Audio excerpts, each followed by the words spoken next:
What's up, guys? It is Connor with Hound Dog Motorsports, and today we're going to install some BC coilovers on the 335i. I got these off of Facebook Marketplace for dirt cheap. They are brand new. I cannot complain whatsoever. Shout out to the homie because he's probably going to end up watching this, but they are completely new, unused, still got the peanut packaging in there and everything. The only thing I'm missing is the colored stickers. I just got this window sticker, but I'm not too worried about that. That's a small price to pay when you're paying almost half of what they're asking for online. So let's go ahead and get to the installation, and I will catch y'all later in the video. All right, so I test fit this bit. It is a 7/16 so SAE 12-point socket. It says that you need an E-Torx. I think this is like an E14, I think, or E18. Pretty sure it's an E14. I don't have that. I already have 2 ammo cans worth of sockets, and I have what's in my toolbox too. Really don't want to go out to Harbor Freight and buy some more stuff that I'll probably use just a couple times on BMWs. So we're going to go see if this fits. And it does. It fits pretty snug on there. And we're going to go ahead and just give that a shot. And that works. Honestly, I'm happy because I didn't have to go buy, you know, a new set of sockets for that.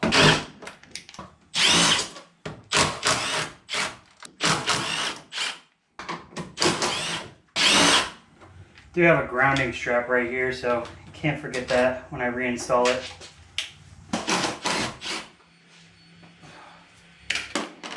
Ooh, that was a miss. That's why I do combat sports, not the NBA. I might be good enough for the WNBA, just not the NBA. So we got the top off. Now it's time to go to the bottom. All right, dudes. I got a little too excited. I took off the top end. Should not have done that. I should have taken off the top end last. I've done coilovers a dozen times. I don't know why I've done this. But we're going to go ahead and thug it out and see if I can do it without having to jack it up and put everything back in. First step is removing this lower assembly here and the strut brace. Not strut brace. Good Lord. That's how long of a day I'm going to have to, I guess, because I can't even speak properly. But what's new? But also remove this stable link, and or also known as a sway bar link, and go from there. We got some of that food grade penetrating oil. We're going to hit it with this. Both sides. Tug on it a little bit to work that in there. This is where a 1/2 inch impact would have been mint. All right, now for the real challenge, which is removing this. No idea how I'm going to go about it, but I'm going to figure it out. I'll tell you all that. She's spinning. The suspension is completely free now. So we're balling. We are balling. We got it out, and now it's time to wiggle her out. Just like that. That is one side done. 3 more to go. Alright, so like I said at the beginning of the video, we're going to install these properly the first time. And so we're going to adjust the bump stops from here and then go through that whole entire process together. So first I'm going to take off this top hat assembly.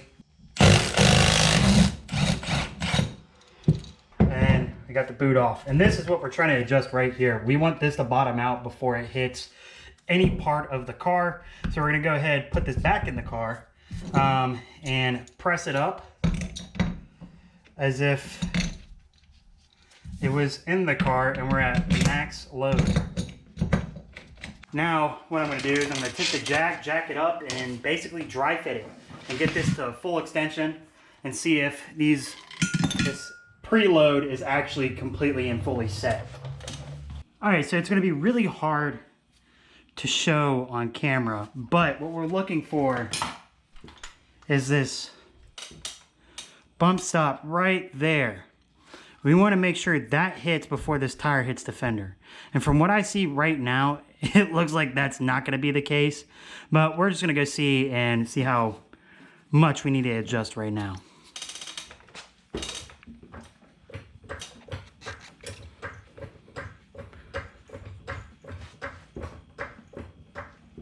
Oh yeah, I can completely press that thing up into the fender, and that is not what we want. That is a no bueno situation. So we're gonna go ahead and make a few adjustments on it and go from there. And what we need to do is that we need to rotate the collar up, I'd say about an inch, and then test from there. What we're actually going to do to make it easier on ourselves is to just remove the top assembly here and then twist the shaft. It makes it less of a hassle to spin the shaft so many times and make you feel like a professional street worker out in Los Angeles. Alright, so it's dropped down now, and as you guys can see, it is so much easier to rotate this. We're actually going to do 1.5 inches, just to double check. I'm going to go get my measuring tape. Alright, we got the measuring tape, and what we're going to do, we're going to measure from the bottom there. We're at about 3/4 of an inch, so we're going to go up a little bit more. It's probably best to do 1.25 inches now that I see it. So we're going to go ahead and try that and see where we sit. All right, now that we have the wheel back on, we are going to go ahead and jack it up and see if that made any sort of progress. It is not looking like it, so we're going to take it off. As you can tell, the bump stop is hitting before the wheel does, but the issue is that we need to make sure that we have a full turning radius on this, and I can tell you right now we don't. So we might need to move up another 1/2 inch. So we're gonna go ahead and redo this process all over again. Fun, exciting, but the nice thing is that once we get this side done, we just apply the same settings, so basically the same measurements to the other side, and we don't have to do this again. All right, guys, looking here, you guys can see how much of an adjustment I had to make. You know, this is at least 1.5 inch adjustment between these two, and that doesn't even count for me adjusting ride height. So always be sure to adjust your coilovers out of the box. You know, not every setup is the same, so wheels, offset, so on and so forth, application. You want to make sure that you have this all set correctly so you don't completely screw up your car coming out of an exit, going into an exit, or on the track or wherever you may be. So what I'm going to do here is go ahead and match these up and then go and install them on the car. And then we'll move on to the rear, and hopefully within the next 4 or 5 hours have these completely set, and then watch the car settle and then make further adjustments from there. So let's get to it.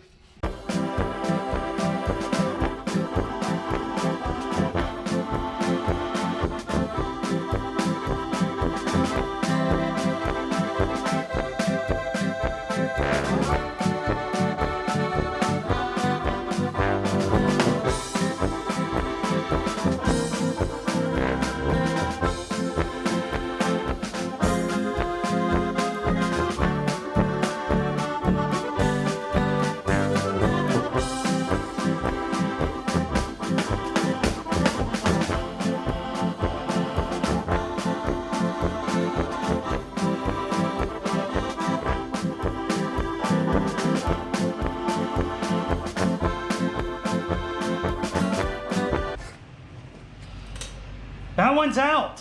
Thank God.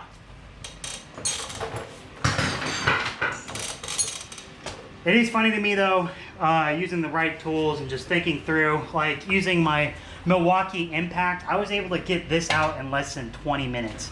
It just goes to show how much I was overthinking this process, so on and so forth. And also, if you guys haven't noticed, on the other side when I was doing the soft mount and I was just setting the settings and everything, I was actually using the front right instead of the front left. So thankfully the measurements do transfer over just fine. But once I set them both in, I realized, hey, you're using the wrong side, buddy. But now that we got that done, we're gonna go ahead and slap this coil in and then move on to the rear. All right. Seeing how low the car is, I think this is number 4.